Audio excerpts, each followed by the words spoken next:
Welcome students. First word is VEGETABLE.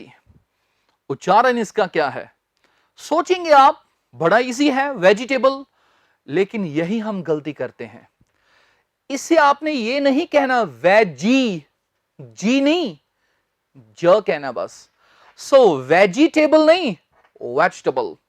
और किसी शब्द के पीछे TABLE आ जाए, उसे टेबल नहीं, टबल कहना है। जैसे कि suitable, comfortable, इसी प्रकार यह है वेजिटेबल, ना कि वेजिटेबल, वेजिटेबल। नंबर 2, मुकाबले की इंग्लिश अक्सर स्टूडेंट्स बोल देते हैं कंपटीशन। कंपी, पी नहीं, प कहना बस। कंपटीशन, कंपटीशन, ना कि कंपटीशन, पी नहीं, प, कंपटीशन। नंबर 3, इससे बहुत से लोग बोल देते हैं इंडिपेंडेंट, इंडी, डी नहीं, ड बस, इंडिपेंडेंट। एक चीज और, किसी शब्द के पीछे ENT आ जाए, यहां लास्ट में, एंट नहीं, अंट, इंडिपेंडेंट, ना कि इंडिपेंडेंट, इंडिपेंडेंट। नंबर 4, रस्म को हम अक्सर लोग बोल देते हैं सेरेमनी। जी, सभी सेरेमनीज हो गई, सैरी, री नहीं, र, सेरेमनी, सेरेमनीज। नंबर 5 इज अंतरराष्ट्रीय की इंग्लिश इंटरनेशनल। एन के बाद जब टी आ जाए, बहुत से शब्दों में हम टी चाहे तो छोड़ भी सकते हैं बोलने में। आप देखेंगे बहुत से अंग्रेज इंटरनेशनल को कई बार पता है क्या बोल देते हैं, इंटरनेशनल। जी हां, इंटरनेशनल, इंटरनेशनल। सो एकदम से क्या बन गया, international. Oh, he is an international player. International भी ठीक है और इंटरनेशनल भी ठीक है। नंबर 6, इसे इंटरव्यू तो कहते ही हैं। इसे आप स्टूडेंट्स अगर स्पोकन इंग्लिश की बात करें तो ये भी कह सकते हैं interview. Oh, I got nervous in the interview. Interview. Number 7, जिसे हम फायदे बोलते हैं, एडवांटेजेस, ठीक है, चाहे तो ठीक छोड़ सकते हैं। एडवांटेजेस, एडवांटेजेस, तो हम सेंटेंस बनाते हैं television has a lot of advantages और the internet has many advantages. Advantages, advantages. और इसी से है डिसएडवांटेजेस, ठीक है, बट आप कह सकते हैं disadvantages. Oh, television has many disadvantages also. आओ हम करें रिपीट। ये क्या था, vegetable, this competition, independent, independent. Next is ceremony, international. Number 6, interview, advantages और 8 डिसएडवांटेजेस। बढ़ते हैं स्टूडेंट्स आगे स्पोकन इंग्लिश वर्ड्स और सेंटेंसेस की तरफ। हम आज वो शब्द सीखेंगे जो आपकी स्पोकन इंग्लिश को बहुत अच्छा बना देंगे। हम एग्जाम्पल्स लेंगे हमारी डेली लाइफ से। तो शुरू करते हैं। हमने अगर ये कहना हो, यार ये कमरा बड़ा बदबूदार है, इसमें से बदबू आ रही है, एकदम से हमारे दिमाग में वर्ड आता है स्मेली। जी बिल्कुल ठीक है, हम अक्सर बोल देते हैं this room is smelly, water is smelly. हम स्पोकन इंग्लिश में स्मेली की बजाय कुछ और भी कह सकते हैं। स्टूडेंट्स नोट कर लें, स्मेली की बजाय आप कह सकते हैं स्टिंकी। जी हां, stinky, STINKY, stinky. Stinky means बदबूदार। आओ एक एग्जाम्पल लिखें। मान लीजिए हमने कहना हो, यार ये कमरा स्मेली है, बदबूदार है, तो हम कहेंगे this room is stinky. This room is stinky. The water is stinky. His socks are stinky. Stinky means badboodar. So हमने सीखा smelly means stinky. Students, आप stink word को as a verb भी use कर सकते हैं। stink को बहुत काम आता है। जैसे हमने कहना हो, यार तेरे कपड़ों में से पसीने की बदबू आ रही है, इस कमरे में से यूरिन की बदबू आ रही है, हमने कहना हो यार इस लैब में से केमिकल्स की बदबू आ रही है, ठीक है हम बना तो देंगे, लेकिन अच्छा तरीका मैं आपको बताता हूं स्ट्रिंक वर्ड को यूज करके। आओ सीखें। मान लीजिए हमने कहना हो उसके कपड़ों से बदबू आती है पसीने की, तो हम कहेंगे हिज क्लोथ्स। अगर आपके हो तो यूर कह देंगे हिज क्लोथ्स, कह दिया। उसके बाद हम कहेंगे स्ट्रिंक। ये स्ट्रिंक एज अ वर्ब यूज किया है। स्ट्रिंक का मतलब बदबू आना। किससे आती है उसका नाम लिख देंगे पहले।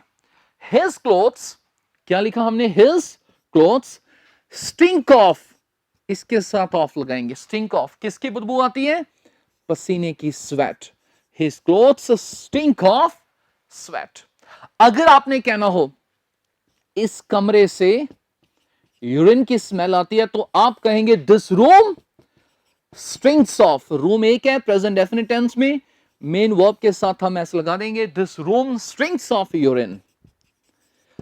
यार इस लैब से केमिकल्स की बहुत बदबू आती है। This lab stinks of chemicals. This lab stinks of chemicals.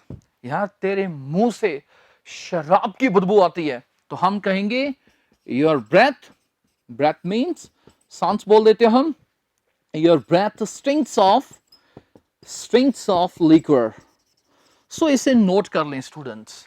जब हमने कहना हो बदबू आती है इस चीज से, किसी चीज की, तो आप स्ट्रिंक ऑफ से सेंटेंस बना सकते हैं। जैसे कि फर्स्ट क्या था, हिज क्लोथ्स स्ट्रिंक ऑफ स्वेट। हमने कहना हो तेरी शर्ट से बदबू आती है पसीने की, your shirt stinks of sweat.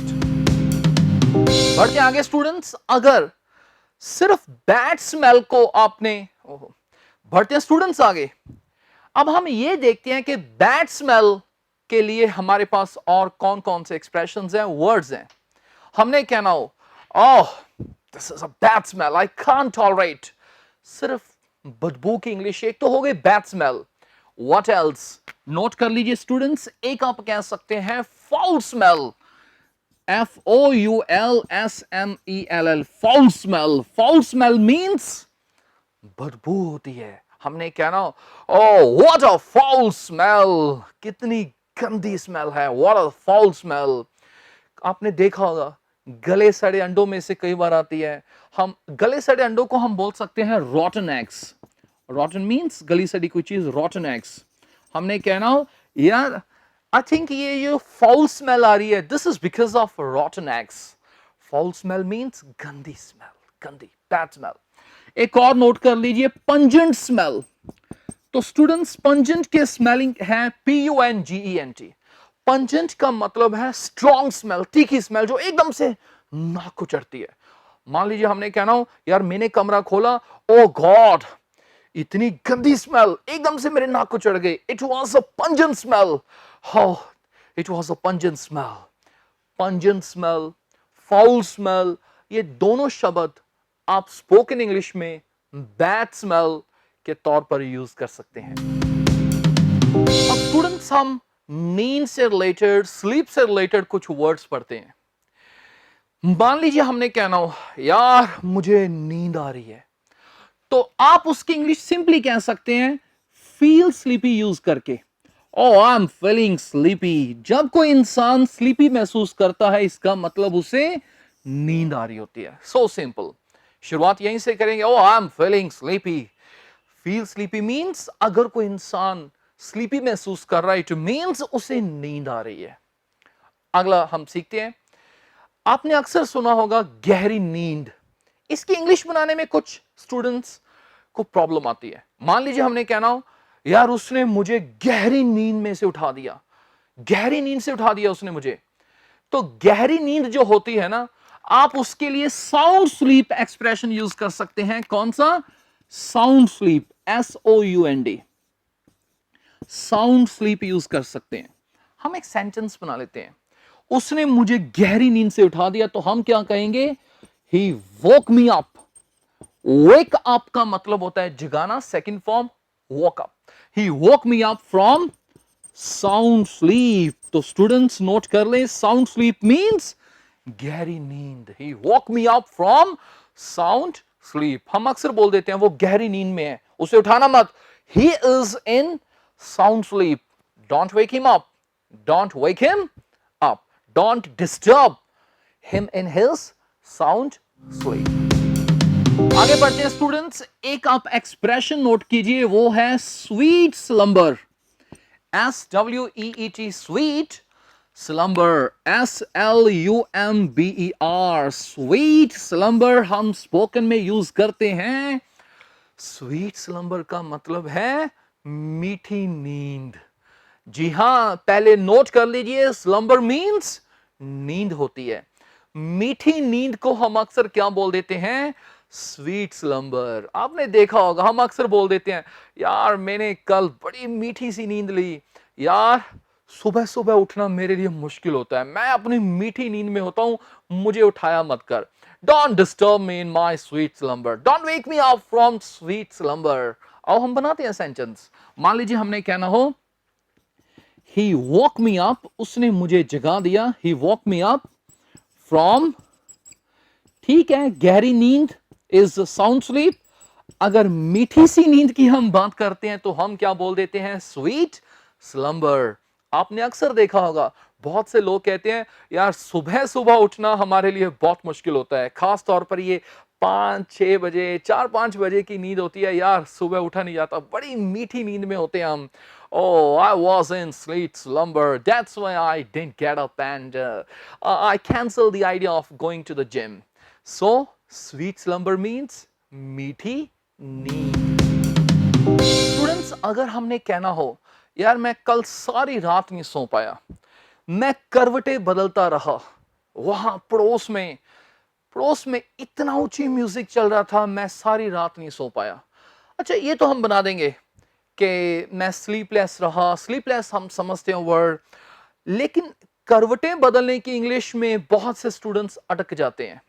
सो अगर हमने कहना हो, यार मैं बिस्तर पर करवटें बदलता रहा, तो उसके लिए एक्सप्रेशन नोट करेंगे हम, toss and turn in the bed. Note कर लें स्टूडेंट्स, कौन सा एक्सप्रेशन है? Toss and turn in the bed. Toss हो गया, टर्न हो गया। तो अब एक सेंटेंस बनाए, जैसे हमने कहना हो, आई kept on tossing, I kept on tossing and turning in the bed. I kept on tossing and turning in the bed. मैं बिस्तर में करवटें बदलता रहा। अगर कहना हो सारी रात, तो हम कह देंगे throughout the night. Throughout means सारे, throughout the night means during the whole night. During the whole की बजाय हमने लिख दिया throughout the night. So याद रखें स्टूडेंट्स, करवटें बदलने की इंग्लिश क्या आएगी? हम इधर हो गए, कभी इधर हो गए, कभी बैठ गए, कभी ऐसा कर लिया, उसे हम कहेंगे toss and turn in the bed. Toss and turn in the bed. अच्छा स्टूडेंट्स, अगर हमने कहना हो, यार बड़ी ऊंची आवाज में म्यूजिक चल रहा था, बड़ा शोर था म्यूजिक का। देखो, ऊंची के लिए हम एक तो यूज कर लेते हैं loud, loud noise, loud volume. पर मैं आपको एक एक्सप्रेशन सिखाता हूं, वो आप स्पोकन में बोल सकते हैं, काफी इंपॉर्टेंट है। An ear splitting, yes, note कर लें students, an ear splitting noise या वॉल्यूम। आप इससे अपना सेंटेंस बना सकते हैं। हमने कहना हो, यार उन्होंने म्यूजिक चला रखा था at an ear splitting volume. Ear splitting volume हम समझते हैं बहुत ज्यादा ऊंची, ईयर ड्रम को स्प्लिट कर रहा था, इतना ऊंची म्यूजिक था। Oh, I can't tolerate this ear splitting noise. This ear splitting noise. Oh, बहुत ज्यादा ऊंची आवाज को हम क्या बोल देते हैं? Ear splitting noise. अगर स्टूडेंट्स आपने कहना हो उसे नींद न आने की बीमारी हो गई है, तो नींद न आने की बीमारी को हम क्या कहेंगे? इसे नोट कर लेना है, इंसोम्निया बोल देते हैं स्टूडेंट्स। ये काफी सॉन्ग्स में भी आने लगा वर्ड इंसोम्निया। उसे इंसोम्निया हो गया, भाई डॉक्टर को दिखाओ। इंसोम्निया मींस नींद ना आने की बीमारी। He is suffering from insomnia. चलते हैं स्टूडेंट्स स्ट्रक्चर पर। सेंटेंस पढ़ें, वह मुझे अचानक ही मिल गया। इस प्रकार के सेंटेंसेस में अचानक की इंग्लिश एक तो हमें आती है बाय चांस, हम बोल देते हैं बाय चांस वो मुझे मिल गया, बाय चांस ऐसा हो गया। बाय चांस की बजाय पहले हम लिख लें बाय चांस, बाय चांस की बजाय आप पता है इसे कैसे और बना सकते हैं स्टूडेंट, स्पोकन इंग्लिश में आप इसे हैपन शब्द से बना सकते हैं, हैपन टू की मदद से। ये हमारी है स्ट्रक्चर, हैपन टू की मदद से। जी हां, क्या कहा, हैपन टू की मदद से, वह मुझे अचानक ही मिल गया। पास्ट इंडेफिनिट तो हम कहेंगे ही, लिख लिया ही। अब बाय चांस की बजाय आप हैपन टू से बनाएंगे, ही हैपेंड टू, पास्ट में हम हैपन का बना देंगे हैपेंड टू, बाय चांस नहीं लिखेंगे, ही हैपेंड टू, उसके बाद टू के बाद first form, he happened to meet me. So एक तो हैपन का मतलब होता है घटित होना, द एक्सीडेंट हैपेंड, एक्सीडेंट घटित हो गया। लेकिन हैपन टू हम अचानक के लिए भी यूज करते हैं, बाय चांस के लिए भी यूज करते हैं। एक बार सेंटेंस बोलकर बताएं, ही हैपेंड टू मीट मी, इसका मतलब वह मुझे बाय चांस मिल गया, अचानक मिल गया। नेक्स्ट इज प्रिंसिपल ने विद्यार्थियों को अचानक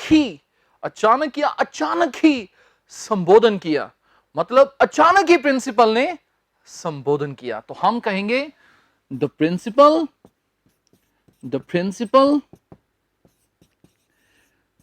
हैपेंड टू, अच्छा संबोधन करने की इंग्लिश क्या होती है, एड्रेस, ADDRESS, एड्रेस स्टूडेंट्स। अगर खास स्टूडेंट्स है the students. The principal happened to address students, principal ने अचानक ही विद्यार्थियों को संबोधन कर दिया या संबोधन किया। नेक्स्ट इज एक समाज सेवा क्लब ने अचानक ही एक स्वास्थ्य मेला आयोजित किया। तो हम कहेंगे a social service club happened to means अचानक ही ऑर्गेनाइज, क्या ऑर्गेनाइज किया, a health, चलो हम लिख लेते हैं फेस्टिवल, a health festival। अगर कैंप होता तो हम कैंप लिख लेते, चलो a health festival। A social service club happened to means अचानक ही। हम अक्सर बोल देते हैं वह अचानक ही मुझे मिला शिमला में, he happened to meet me in Shimla. सो याद रखें स्टूडेंट्स, happen to हम अचानक ही के लिए भी यूज करते हैं। So students, this is very important structure and thank you very much.